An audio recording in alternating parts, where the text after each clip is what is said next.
خدا مگم چی نیاز داشته که به آفتاب سوگند یاد بکنه، به مهتاب سوگند یاد بکنه، به آسمان اشاره بکنه، به زمین اشاره بکنه، به کوه اشاره بکنه، به دریا اشاره بکنه؟ خدا چی نیاز داشته که رنگ و رنگ موجودات ظاهرا کوچک و میکروسکوپی که خداوند عزوجل یاد بکنه؟ خدا میخواد که بشر و انسانها خدا را بشناسن تا به نعمتهای بالاتر از این کره خاکی برسن. هدف خدا دیگه چیز نیست. خدا ذات بی نیاز است. همین 8 میلیارد کلگی در بس کافر شود، از خدای خدا چیزی کم نمیشه. کلگیشان مسلمان شود، در خدای خدا چیزی افزونی پیدا نمیکنه. اما خداوند عزوجل خیرخواه بنده های خود است. میگه خدا را بشناسن، در راه خدا کمی حرکت بکنه تا به نعمتهای برسه که نسبت به کره خاکی اصلا و چیز قابل مقایسه نیست که عبارت از بهشت بوده باشه. چرا ما تو چیستیم؟ موجودات بهشتی است. پدر ما از کجا آمده بود؟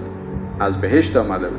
تا که فضل بارا در اونجا نرسی، اونجا نری، هر رقم بلند منزل بره جور کنی تو بازم نارام هستی. هر رقم BMW بگیری، هر رقم مرسیدس بگیری، هر رقم اتاق چپرکت و هر رقم موبایل بخری، تا که در جای اصلی و خانه آباییت که عبارت از بهشت بوده باشه، تا که در اونجا فضل بارا نرسید، تو به آرامش حقیقی نمیرسی و اونجا رفته نمیتونی. اون دیگه کدام منډی نیست بلا تشبیه که تو بگی هر سرا پچه برده اونجا. این دنیا کل نعمتاش مفت و رایگان است. برای رسیدن پس دوباره به اینجا باید اثبات بکنی که شایستگی از اونجا را داری. در این دنیا کل نعمتها مفت و رایگان است، در اون دنیا به اثر زحمت و تکلیف است. منطق دار ابتلا در این دنیای نمیسته که تو باید ثابت بسازی که تو مستحق از اون نعمت هستی و پس دوباره خانه آبایی تا کمایی کده میتونی. این بار او رقم لغزش و بالاخره صحبی که حکمتش پیش خدا بود، اما از جد ما آدم صفی الله سر زد، پس دوباره او رقم کار نکنی.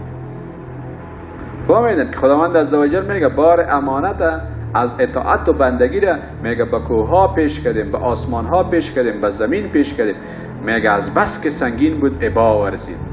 میگه ای آدم صفی الله گفت که ما چیستم؟ من اینه سنگر هستم. میگه چی بوده؟ ظلوما جهولا. میگه چقدر سر خود ظلم کرد و بالاخره واقف نبود که بندگی چقدر سخت است. در جریان نبود که بندگی چقدر و بندگی خدا واقعا بسیار سخت است. اینقدر سخت است تو به شهوت پشت پا بزنی، تو شهرت نادیده بگیری، تو حرام نادیده بگیری، تو رشوت نادیده بگیری، تو دروغ رد بکنی، تو شیطنت رد بکنی. ظاهرا میبینی که هیچ مزه در زندگی نمانده. میگه مزه زندگی در چیست؟ این چیزای زرق و برقی است. اما خدا میگه کلگی پشت از یار چی کو؟ کلگی از یار پشت بزن و بالاخره تنها دامن خدا را بگیر.